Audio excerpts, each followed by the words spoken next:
Physics time.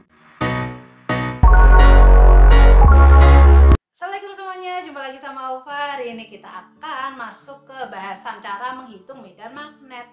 Nah, medan magnetnya seperti apa aja ya? Oke, kita langsung aja gitu ya. Dengan hukum Biot-Savart. Jadi bunyinya seperti apa? Ini dia bunyi hukum Biot-Savart. Kalau kemarin kita udah nentuin arahnya ya, jadi arah medan magnet jika di sekitar arus listrik, maka sekarang kita akan menghitung besarnya medan magnet itu sendiri. Nah, untuk menghitungnya kita akan menggunakan yang namanya hukum Biot-Savart. Jadi Bapak Biot-Savart ini menemukan hukum ini ya. Bagaimana hukumnya? Nah, hukumnya begini. Jadi kalau ada kawat, dialiri arus listrik ke atas, kemudian di sini misalkan aku ambil di titik P, maka bisa kita tentukan besarnya medan magnet itu menggunakan percilan-percilan ini ya, percilan ya Allah. Itu ya intinya kita ambil satu titik gitu ya, sampel. Ini adalah DL, berarti sedikit panjangnya aja. Kemudian di sini juga sedikit medan magnetnya. Dengan jaraknya adalah R dan di sini membentuk sudut theta. Di sini bisa kita tentukan dB itu besarnya ini ya, mu0 I dl sin theta per R kuadrat. Dengan keterangan ini ya, jadi dB adalah elemen kuat medannya, jadi percilannya doang. Kemudian mu0-nya adalah permeabilitas yang besarnya 4pi kali 10 pangkat min 7. I-nya kuat arus, R-nya jarak titik ke elemen, kemudian dia L-nya adalah panjang percilan kawat tadi gitu ya. Kemudian ada theta, itu sudut yang dibentuk oleh garis singgung medan magnet pada elemen kawat berarus listrik dengan titik tertentu. Karena titiknya di P berarti di sini berarti elemen kawat dengan titik P kayak gitu. Nah, ini sebenarnya basic dari hukum Biot-Savart. Jadi kalau kalian mau nyari B, ingat ya di sini ada DB, ada DL. Berarti kalau mau nyari B sebenarnya kita memakai integral. Nah, karena ini untuk SMA, biasanya di SMA sudah diturunkan menjadi rumus yang lebih sederhana daripada ini. Jadi kalau kalian kuliah masuk kemudian ada pelajaran fisika magnet, biasanya kita latihan nurunin ya. Tapi karena ini untuk fisika, aku akan langsung ngasih rumusnya aja gitu ya, untuk mencari beberapa kuat medan magnet di kawat tertentu kayak gitu. Nah, kawat tertentunya apa aja? Di sini nanti kita akan mencari ada 4 or 5 or 6. Nah, entahlah itu ya. Pokoknya yang pertama itu ada kawat lurus. Kawat lurusnya nanti ada yang panjangnya berhingga. Jadi misalkan 6 meter itu kan berhingga dan panjangnya tak berhingga. Jadi kalau tak berhingga ya tak berhingga gitulah ya. Kemudian yang kedua adalah ada kawat melingkar, nanti ada beberapa macam. Kemudian ada solenoida. Solenoida itu kawat melingkar yang dibikin lilitan. Nah, pusing tah, ya itu pokoknya ya. Nah, kemudian ada yang terakhir adalah toroida. Toroida adalah solenoida yang dibikin melingkar. Nah, itu pokoknya ya. Nanti kita lihat aja. So, kita akan masuk ke yang pertama, yaitu induksi magnetik di sekitar kawat lurus. Seperti aku bilang tadi ada dua ya, panjang berhingga sama panjang tak berhingga. Kita ke panjang yang berhingga dulu. Jadi kalau ada kawat bentuknya gini, udah aku gambar, berhingga dari sini menuju sono gitu ya, dengan dialiri arus arahnya ke sana. Dibalik juga nggak apa-apa sih, nanti ngaruhnya cuma ke arah medan magnetnya ya. Nah, kemudian di sini titik A itu adalah jarak antara kawat dengan P ya, jarak tegak lurusnya. Ingat tadi itu harus tegak lurus ya. Kemudian di sini ada theta 1, ada theta 2. Maka besarnya B itu bisa kita cari dengan gini ya.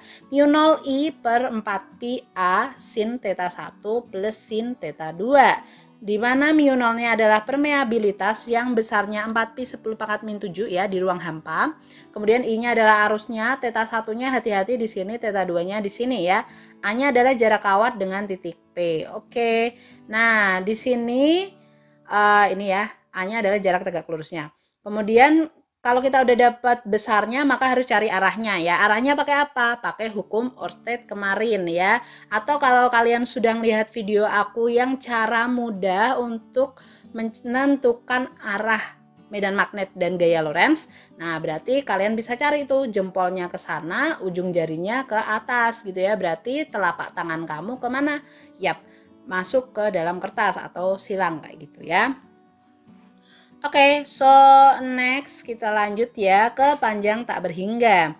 Kalau panjang tak berhingga berarti kita punya kawat nih ya. Set, ini jauh ke sana, pokoknya titik-titik sampai ya keluar sana, nggak cukup gitu ya. Sampai ke sana juga.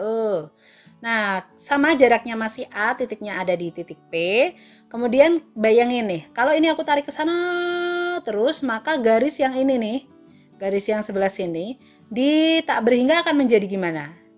Yap, dia akan menjadi ke sana ya. Semakin tak berhingga, makin ke sana. Yang ini juga ya, akan ke sana ya. Nah, semakin jauh, semakin jauh, semakin jauh, maka sudut di sini, θ 1 dan θ 2 akan mendekati 90 derajat. So, untuk rumusnya akan berubah menjadi ini ya. Tetanya kita ganti dengan 90 derajat. Nah, sin 90 derajat kalian udah tahu nilainya adalah 1 ya. So, kita dapetin 1 plus 1 adalah 2. Yap, 2 berarti bisa kita bagi dengan 4 ya. Menghasilkan B-nya adalah μ0I per 2 pi A. Oh ya, aku lupa. Di beberapa buku ada yang nulisnya dengan cos ya. Di sini ada cos θ 1 plus cos θ 2. Boleh nggak kok beda? Kenapa yang ini sin gitu ya? Nah, itu sama aja guys. Jadi kalau kalian pakai cos, maka θ-nya itu bukan yang di sini, tetapi yang ada di bagian bawah ini ya. Jadi ini θ 1, ini θ 2. Jadi hati-hati. Kalian mau pakai sin atau pakai cos harus melihat di θ-nya itu ada di mana kayak gitu ya. Nah, itu tadi penjelasan tentang induksi kawat lurus. Sekarang kita akan masuk ke contoh soal yang pertama ya. Jadi kawat dialiri arus listrik seperti pada gambar. Oke, pernyataan sesuai gambar di atas, induksi magnet di titik P akan yang pertama adalah sebanding kuat arus. Benarkah? Iya, ya tadi kan μ0I per 2 pi A ya. So, kita dapat sama sebanding dengan 1/A sama. Terus tergantung arah arus listrik, jelas ya arahnya karena di sini yang ditanya itu arah induksi magnetik ke atas. Untuk yang pertama, I-nya ke arah utara. Nah, utara itu ada ke sana ya, bukan ke atas tapi ke sana. Kemudian titiknya ada di samping sana ya, berarti dia B-nya ke bawah.